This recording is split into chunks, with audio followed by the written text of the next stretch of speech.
వాహనాలపై నమోదైన ట్రాఫిక్ ఉల్లంఘనల సంఖ్యకు వాహనాల బీమా ప్రీమియంలను అనుసంధానం చేయాలని ఢిల్లీ లెఫ్టినెంట్ గవర్నర్ వీకే సక్సేనా కేంద్ర ఆర్థిక మంత్రి నిర్మలా సీతారామన్కు లేఖ రాశారు.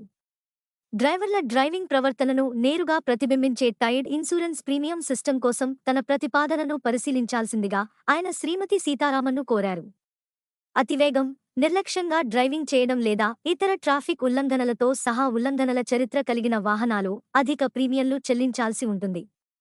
ఈ ఆర్థిక నిరోధకం సురక్షితమైన డ్రైవింగ్ పద్ధతులను ప్రోత్సహిస్తుంది మరియు భారతీయ రోడ్లపై బాధ్యతాయుతంగా మోటారు చేసే సంస్కృతిని పెంపొందిస్తుంది, లెఫ్టినెంట్ గవర్నర్ చెప్పారు. ఇటువంటి వ్యవస్థను అమలు చేయడం వలన డ్రైవర్ల నుండి వచ్చే వాస్తవ రిస్క్తో బీమా ఖర్చులను సమం చేయడమే కాకుండా తరచుగా క్లెయిమ్లు చేయడం వల్ల బీమా సంస్థలపై ఆర్థిక భారం తగ్గుతుందని మిస్టర్ సక్సేనా తన లేఖలో నొక్కి చెప్పారు. యుఎస్ మరియు ఐరోపా దేశాలలో ఈ ఆర్థిక నిరోధక ఆధారిత విధానం బాధ్యతాయుతమైన డ్రైవింగ్ ప్రవర్తనను ప్రోత్సహిస్తుందని, ప్రమాదాల తగ్గింపుకు, ప్రాణాలను కాపాడటానికి మరియు బీమా క్లెయిమ్లను మరింత సమర్థవంతంగా నిర్వహించేలా చేస్తుందని లెఫ్టినెంట్ గవర్నర్ చెప్పారు. ఈ లేఖలో రోడ్డు రవాణా మరియు రహదారుల మంత్రిత్వ శాఖ ఇటీవలి డేటాను పేర్కొంది. ఇది అతివేగం మరియు రెడ్ లైట్ జంపింగ్ యొక్క అవాంతర ధోరణిని గుర్తించింది. ఇది ఘోరమైన ప్రమాదాలకు గణనీయంగా దోహదపడింది. ప్రపంచ బ్యాంక్ సమగ్ర అధ్యయనం బహుళ ట్రాఫిక్ ఉల్లంఘనలకు మరియు తీవ్రమైన క్రాష్ల ప్రమాదానికి మధ్య ఉన్న పరస్పర సంబంధాన్ని మరింత నొక్కి చెప్పింది మరియు తక్షణ చర్య యొక్క అవసరాన్ని నొక్కి చెప్పింది. భారతదేశంలో 2022లో 4.37 లక్షల రోడ్డు ప్రమాదాలు నమోదయ్యాయి. దీని ఫలితంగా దాదాపు 1.55 లక్షల మంది మరణించారు. ముఖ్యంగా ఈ ప్రమాదాలలో దాదాపు 70% అతివేగమే కారణమైంది. అయితే రెడ్ లైట్ జంపింగ్ వంటి ఉల్లంఘనలు ప్రాణాంతక ప్రమాదాలకు గణనీయంగా దోహదపడ్డాయి.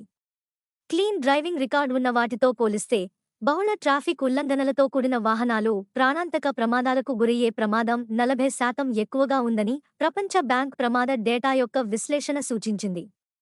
తన ప్రతిపాదనకు మద్దతుగా లెఫ్టినెంట్ గవర్నర్ కూడా ఈ ఫలితాలను ధృవీకరించే ఢిల్లీ ప్రమాద గణాంకాలను హైలైట్ చేశారు. ఢిల్లీ ట్రాఫిక్ పోలీసుల 2023 నివేదిక ప్రకారం 60% ఘోరమైన రోడ్డు ప్రమాదాల్లో ట్రాఫిక్ ఉల్లంఘనలకు, ప్రధానంగా అతివేగం మరియు రెడ్ లైట్ జంపింగ్కు జరిమానా విధించబడిన వాహనాలు ఉన్నాయి.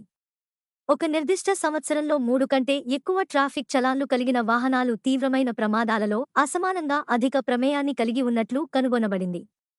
ఇండెక్స్ లింక్డ్ ఇన్సూరెన్స్ ప్రీమియంల ఫ్రేమ్వర్క్ కోసం తక్షణ చర్య తీసుకోవడానికి insurance regulatory and development authority of India (IRDAI) ని నిమగ్నం చేయాలని లెఫ్టినెంట్ గవర్నర్ కేంద్ర ఆర్థిక మంత్రిని కోరారు. ఈ విధానాన్ని అమలు చేయడం ద్వారా సురక్షితమైన రహదారులను సృష్టించడం, ప్రాణాలను రక్షించడం మరియు రాబోయే తరాలకు మరింత స్థిరమైన రవాణా వ్యవస్థను నిర్ధారించడంలో భారతదేశం గణనీయమైన అడుగు వేయగలదని లేఖలో పేర్కొన్నారు.